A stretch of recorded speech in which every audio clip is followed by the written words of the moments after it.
What is up, my Eryizo bros, and have you ever wondered what is the best starter? Of course not. It's obvious, isn't it? Who are you?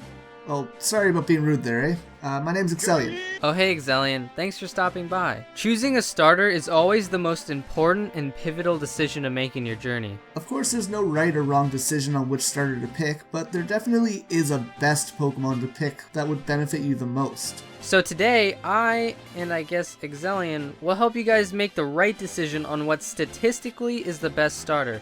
But since it would take ages to go through all 6 regions at once, I will be splitting this into 6 parts. Our first stop is the region that started it all, Kanto. If you guys enjoyed the video, be sure to leave a like, subscribe, and share this video with a friend. And with that being said, let's get started.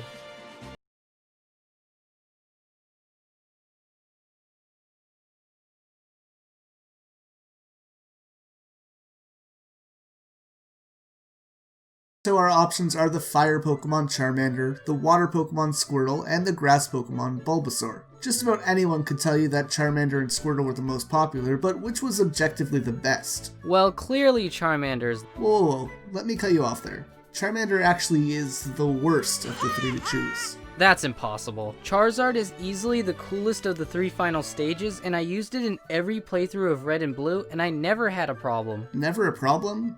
Well, I mean, it's still doable, of course, but you're kind of playing the game on hard mode with the Charmander. Think about it.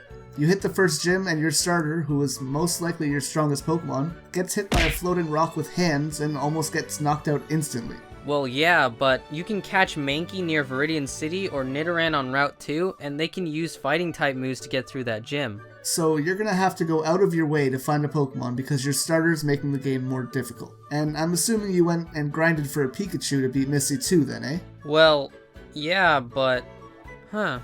Maybe Charizard is a bit more difficult to play through. And he is weak to Giovanni later in the games as well. Not to mention how much Charizard struggles with Lorelei, Bruno, and Lance of the Elite Four. Exactly, he just isn't practical early or late game, and if you really want to have a fire type, you can always train a Magmar, an Arcanine, or a Rapidash. So clearly Squirtle is the best then. After all, Blastoise is amazing, and if I ever had a second choice, it would have to— Wrong again. Squirtle is kind of like the normal mode for the game. He beats Brock and kind of goes even with Misty.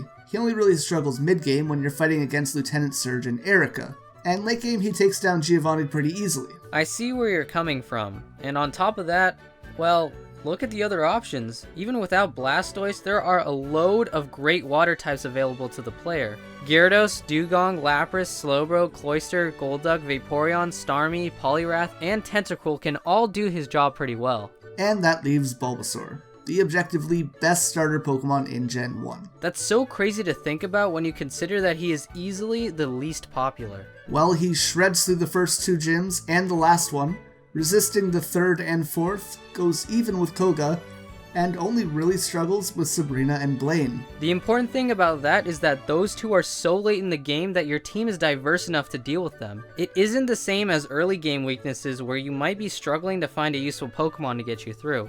And looking back to the point on Squirtle about him being replaceable, well, that just isn't there with Venusaur. The alternatives are Victory Bell, Vileplume, and Exeggutor, all of which you need a Leaf Stone to evolve, and none of them are really as strong as Venusaur. Although, a case could probably be made for Exeggutor based on his psychic typing. Finally, look at Bulbasaur's move pool. It gets a ton of moves that heal him like Leech Seed and Absorb, and it really makes the game a lot simpler and just easy overall. All of this works out to make Professor Oak look pretty lucky that you and your rival most likely left that Bulbasaur on the table. And speaking of Professor Oak, he's probably a better battler than you thought. He's actually a world-class trainer who rivaled Agatha in the Elite Four and was champion. Wait, really? Well, yeah, remember? We talked about it over on my channel. Oh, right.